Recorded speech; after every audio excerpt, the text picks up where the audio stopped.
Hey, everybody, welcome to Hearing Ephesians chapter 2. And my highlight for today was actually verses 4 through 6, but then we're going to land on a certain phrase in those verses. It says, "But God, being rich in mercy, because of the great love with which He loved us, even when we were dead in our trespasses, made us alive together with Christ. By grace you have been saved." And this is the verse and the phrase I want us to land on. It says, and raised us up with him and seated us with him in the heavenly places in Christ Jesus.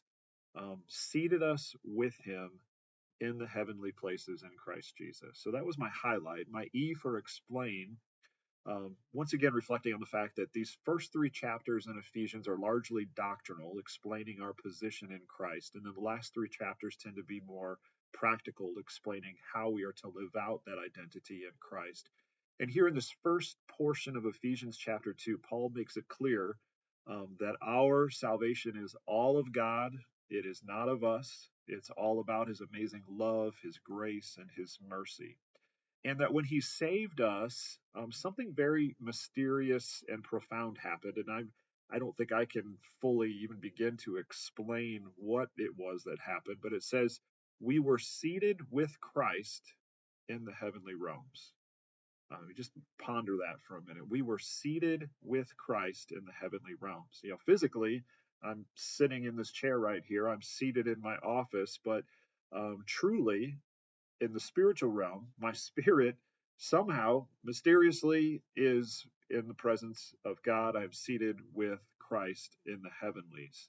Um, very, very hard to understand. I'm physically here, but truthfully, my spirit in the spiritual realm is seated with Christ. So, what application? A, what does that practically mean?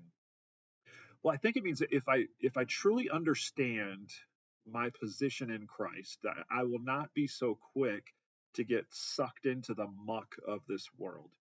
I tend to operate solely in this physical realm and get pulled into the gravitational pull of drama and all the yuckiness. Um, but really, truthfully, my spirit is above all of that. And so every once in a while, I like to think about, hey, Chad, you are called to rise above this. You're not called to get sucked into this.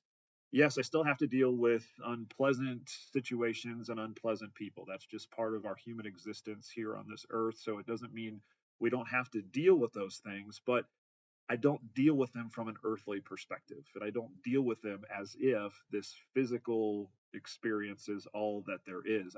I deal with them from my position in Christ above it all. And that's a very different perspective. It's like the difference between having your feet here on the ground or viewing reality from a jet airliner 30,000 feet above the ground. I mean, two very same circumstances, same earth, but two very different perspectives. And I believe God calls us to view reality and to view our lives here in this world from that eternal, heavenly, spiritual perspective. And so, therefore, when I do that, earthly people and situations don't set the tone for my life, which so often they do. So often I forget where I'm seated in the heavenlies with Christ, and I get sucked into the drama and the muck of the physical, and that sets the tone for my life. And that's not what God intends for me or for any of us. He intends for us to rise above it and to live according to our identity as those who are seated with Christ. And so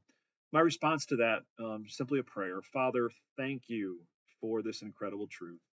Thank you that I am not defined by or a slave to the muck of this world, but I am a child of the King, already seated with Christ. And I eagerly anticipate the day that my glorified physical body will be there as well.